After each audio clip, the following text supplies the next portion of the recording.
ಅನುಮಾನಾಸ್ಪದ ಸ್ಫೋಟ 6 ಮಕ್ಕಳಿಗೆ ಗಂಭೀರ ಗಾಯವಾಗಿದೆ. 6 ತಿಂಗಳಲ್ಲಿ 5 ಬಾರಿ ಸ್ಫೋಟವಾಗಿದೆ.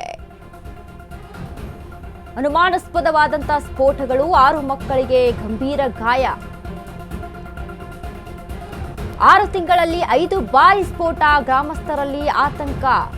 ಹುಮ್ನಾಬಾದ್ನ ಮೊಳಕೇರಾ ಗ್ರಾಮದಲ್ಲಿ ಸ್ಫೋಟವಾಗಿರುವಂತದ್ದು. ಶಾಲೆಗೆ ತೆರಳುತ್ತಾ ಇದ್ದ 6 ಮಕ್ಕಳಿಗೆ ಗಂಭೀರ ಗಾಯವಾಗಿದೆ. ಮೊಳಗಿ ಮಾರಯ್ಯ ದೇವಸ್ಥಾನದ ರಸ್ತೆಯಲ್ಲಿ ಘಟನೆ. ಸ್ಥಳಕ್ಕೆ ಹುಮ್ನಾಬಾದ್ ಪೊಲೀಸರು ಭೇಟಿ ನೀಡಿ ಪರಿಶೀಲನೆಯನ್ನ ನಡೆಸಿದ್ರು. ಸ್ಫೋಟದ ವಸ್ತುಗಳ ಮಾದರಿ ಸಂಗ್ರಹಿಸಿದ ಸೋಕೋ ತಂಡ. ಅನುಮಾನಾಸ್ಪದವಾದಂತಹ ಸ್ಫೋಟಗಳು 6 ಮಕ್ಕಳಿಗೆ ಗಾಯವಾಗಿದೆ. ಇನ್ನು 6 ತಿಂಗಳಿಂದ 5 ಬಾರಿ ಸ್ಫೋಟವಾಗಿದೆಯಂತೆ. ಹೀಗಾಗಿ ಗ್ರಾಮಸ್ಥರು ಆತಂಕಕ್ಕೆ ಒಳಗಾಗಿದ್ದಾರೆ. ಹುಮ್ನಾಬಾದ್ನ ಮೊಳಕೇರಾ ಗ್ರಾಮದಲ್ಲಿ ನಡೆದಿರುವಂತಹ ಸ್ಫೋಟಗಳಿವು. ಶಾಲೆಗೆ ತೆರಳುತ್ತಾ ಇದ್ದಂತಹ 6 ಮಕ್ಕಳಿಗೆ ಗಂಭೀರವಾಗಿ ಗಾಯಗಳಾಗಿದೆ. ಮೊಳಗಿ ಮಾರಯ್ಯ ದೇವಸ್ಥಾನದ ರಸ್ತೆಯಲ್ಲಿ ನಡೆದಿರುವಂತಹ ಘಟನೆ ಇದು. ಸ್ಥಳಕ್ಕೆ ಹುಮ್ನಾಬಾದ್ ಪೊಲೀಸರು ಭೇಟಿಯನ್ನ ನೀಡಿದ್ರು, ಪರಿಶೀಲನೆಯನ್ನ ನಡೆಸ್ತಾ ಇದ್ದಾರೆ. ಸ್ಫೋಟದ ವಸ್ತುಗಳ ಮಾದರಿಯನ್ನ ಸಂಗ್ರಹಿಸಿದ ಸೋಕೋ ತಂಡ.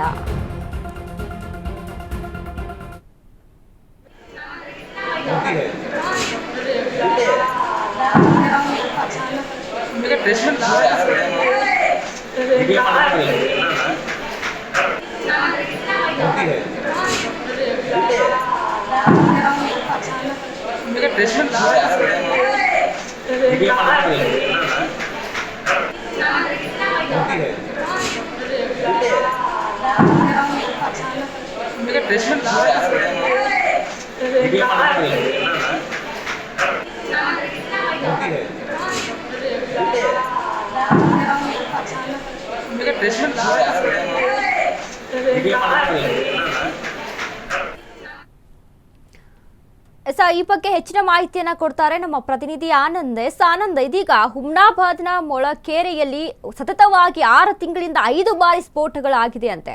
ಹಾಗಾದ್ರೆ ಅಲ್ಲಿ ಯಾವ ರೀತಿಯಾದಂತಹ ಕ್ರಮಗಳನ್ನ ತೆಗೆದುಕೊಳ್ತಾ ಇಲ್ವಾ, ಹೇಗೆ ಅಂತ? ವನಿತಾ, ಏನು ಅಂದ್ರೆ ಇದು ಹುಮ್ನಾಬಾದ್ ತಾಲೂಕಿನ ಮೊಳಕೇರಾ ಒಂದು ಗ್ರಾಮ ಇದೆ. ಆ ಗ್ರಾಮದಲ್ಲಿ ಬೆಳಗ್ಗೆ ಒಂದು ಸ್ಫೋಟ ಸಂಭವಿಸಿದೆ. ಆ ಸ್ಫೋಟದ ಹಿನ್ನೆಲೆಯಲ್ಲಿ ಏನು ಅದೇ ಜಾಗದಲ್ಲಿ ಮಕ್ಕಳು ಏನು ಹೋಗ್ತಾ ಇದ್ರು ಶಾಲೆಗೆ. ಆ ಸಂದರ್ಭದಲ್ಲಿ 6 ಮಕ್ಕಳಿಗೆ ಒಂದು ಗಂಭೀರ ಸ್ವರೂಪದ ಗಾಯ ಆಗಿದೆ. ಆ ಗಾಯಗೊಂಡ ಮಕ್ಕಳನ್ನು ಏನು ಸ್ಥಳೀಯ ಸರ್ಕಾರ ಆಸ್ಪತ್ರೆಗೆ ದಾಖಲಿಸಿ ಒಂದು ಚಿಕಿತ್ಸೆಯನ್ನು ನೀಡುತ್ತಿದ್ದಾರೆ. ಏನು ಇದು ಮೊಳಕೇರಾ ಗ್ರಾಮದ ಬಳಿ ಒಂದು ಮಾರಯ್ಯ ದೇವಸ್ಥಾನ ಅಂತ ಇದೆ. ಆ ದೇವಸ್ಥಾನದ ಹತ್ತಿರನೇ ಇದು ಸ್ಫೋಟ ಸಂಭವಿಸಿದೆ. ಕಳೆದ ಒಂದು 5-6 ತಿಂಗಳಿಂದ ಇಂಥ ಒಂದು ಸ್ಫೋಟ ಆಗ್ತಾ ಇತ್ತು. ಕೆಲವೊಂದು ಏನು ಸದ್ದು ಕೇಳಿ ಗ್ರಾಮಸ್ಥರು ಸಹ ಒಂದು ಆತಂಕಗೊಂಡಿದ್ರು. ಈ ಸ್ಫೋಟ ಯಾವ ಕಾರಣಕ್ಕಾಗುತ್ತೆ, ಯಾರು ಮಾಡ್ತಾ ಇದ್ದಾರೆ, ಹೇಗೆಲ್ಲ ಆಗುತ್ತದೆ ಎಂಬುದು ಮಾತ್ರ ಒಂದು ಚರ್ಚೆಯ ವಿಷಯ ಆಗಿದೆ. ಈ ಬಗ್ಗೆ ಗ್ರಾಮಸ್ಥರು ಈ ಹಿಂದಿನ ಅಧಿಕಾರಿಗಳ ಬಗ್ಗೆ ಗಮನಕ್ಕೆ ತಂದ್ರು ಸಹ ಅಧಿಕಾರಿಗಳು ಸರಿಯಾಗಿ ಪರಿಶೀಲನೆ ಮಾಡ್ತಾ ಇಲ್ಲ. ಮತ್ತು ಇಲ್ಲೇನು ಯಾವ್ದಾದ್ರು ಜಲಟಿನ ಸ್ಫೋಟ ಆಗಿದೆಯೋ ಅಥವಾ ಏನಾದ್ರು ಬೇರೆ ವಸ್ತು ಇಟ್ಟುಕೊಂಡು ಸ್ಫೋಟ ಆಗಿದೆ ಎಂಬುದ್ರ ಬಗ್ಗೆ ಒಂದು ಇನ್ನೂ ತನಿಖೆ ಮಾಡ್ತಿದ್ದಾನೆ. ಈಗ 6 ಜನ ಮಕ್ಕಳು ಗಂಭೀರವಾಗಿ ಗಾಯಗೊಂಡಿದ್ದಕ್ಕೆ ಇದು ಸ್ವಲ್ಪ ಗಂಭೀರ ಸ್ವರೂಪ ಪಡೆದುಕೊಂಡಿದೆ. ಸ್ಥಳಕ್ಕೆ ಪೊಲೀಸರು ಭೇಟಿ ಕೊಟ್ಟಿದ್ದಾರೆ, ಪರಿಶೀಲನೆ ನಡೆಸಿದ್ದಾರೆ ಮತ್ತು ಸ್ಫೋಟದ ವಸ್ತುಗಳನ್ನು ತೆಗೆದುಕೊಂಡು ತನಿಖೆ ಮಾಡ್ತಿದ್ದಾರೆ.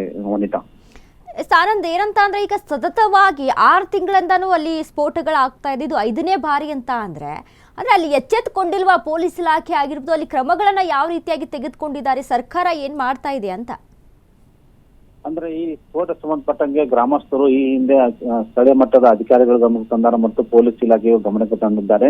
ಆದ್ರೆ ಇಲ್ಲೇನಂದ್ರೆ ಈ ಗ್ರಾಮದ ಸುತ್ತಮುತ್ತ ಕೆಲವೊಂದು ಈ ಕಲ್ಲು ಕ್ವಾರಿನೂ ಇದೆ.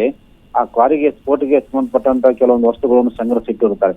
ಈ ಹಿನ್ನೆಲೆಯಲ್ಲಿ ಇದು ತನಿಖೆ ಮಾಡಿದ ನಂತರ ನಿಜವಾಗಿ ಏನೆಂಬುದೊಂದು ಮಾಹಿತಿ ತಿಳಿದು ಬರ್ತದೆ.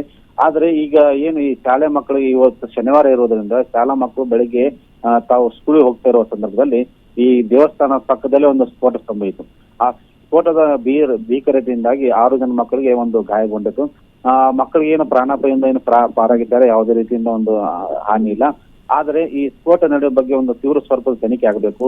ಈ ಸಂಬಂಧಪಟ್ಟ ಏನು ಜಿಲ್ಲಾಧಿಕಾರಿ ಇರ್ಬೋದು ಅಥವಾ ಪೊಲೀಸ್ ಇಲಾಖೆ ಇರ್ಬೋದು, ಇಲ್ಲವೇ ಇಲ್ಲಿನ ಜನಪ್ರತಿನಿಧಿಗಳು, ಶಾಸಕರು ಸಹ ಇದು ತೀವ್ರ ಸ್ವರೂಪದ ಒಂದು ಗಂಭೀರವಾಗಿ ಪರಿಗಣಿಸಿ ಇದನ್ನು ತನಿಖೆ ಮಾಡಬೇಕು. ಸ್ಫೋಟಗೊಂಡಿರುವಂತಹ ವಸ್ತು ಯಾವುದು ಆನಂದ್? ಸಿಡಿಮದ್ದ ಅಥವಾ ಏನು ಅಂತ? ಈ ಸದ್ಯ ಅದು ಪೊಲೀಸರ ಒಂದು ಮಾಹಿತಿ ಪ್ರಕಾರ ಇದು ಜೆಲಟಿನ್ ವಸ್ತು ಇತ್ತು ಅಥವಾ ಇದು ಬೇರೆ ಯಾವುದೋ ಅಂತ ಅದು ತನಿಖೆ ಮಾಡ್ತಾ ಇದ್ದಾರೆ. ಆಲ್ಮೋಸ್ಟ್ ಇದು ಏನಂದ್ರೆ ಈ ಸ್ಫೋಟಕ್ಕೆ ಸಂಬಂಧಪಟ್ಟಂತ ವಸ್ತುಗಳ ಜೆಲಟಿನ್ ಹೆಚ್ಚು ಈ ಭಾಗದಲ್ಲಿ ಸಾಕಷ್ಟು ಸಂಗ್ರಹ ಇಟ್ಕೊಂಡಿರ್ತಾನೆ. ಆ ಇದರಿಂದ ಸ್ಫೋಟ ಆಗಿತ್ತು ಅಥವಾ ಬೇರೆ ಏನಾದ್ರು, ಯಾಕಂದ್ರೆ ಇದು ಈ ಮಹಾರಾಷ್ಟ್ರ ಏನೋ ಒಂದು ಗಡಿ ಭಾಗನೂ ಇದೆ. ಆ ಗಡಿ ಭಾಗದಿಂದ ಬೇರೆ ಬೇರೆ ಕಡೆ ಜನನು ಬರ್ತಾ ಇರ್ತಾರೆ, ಈಗ ಆಗ್ತಾ ಹೋಗ್ತಾ ಇರ್ತಾರೆ. ಮತ್ತೆ ಇಲ್ಲೇ ಬೇರೆ ಏನಾದ್ರು ಚಟುವಟಿಕೆ ನಡೀತಾ ಇತ್ತು ಏನು, ಮಹಾರಾಷ್ಟ್ರದಿಂದ ಯಾರು ಬಂದಿದ್ರು ಏನೋ, ಇದು ಈ ಬಗ್ಗೆ ಕೂಡ ಒಂದು ತನಿಖೆ ನಡೆಸ್ತಾ ಇದೆ. ಇದಕ್ಕೆ ಪೊಲೀಸರ ತನಿಖೆಯಿಂದ ಇದು ಏನನ್ನು ಸತ್ಯಾಸತ್ಯತೆ ಬೆಳಕಿ ಬರಲಿದೆ. ಓಕೆ ಆನಂದ್, ಥ್ಯಾಂಕ್ ಯು ನಿಮ್ಮೆಲ್ಲ ಮಾಹಿತಿಗೆ.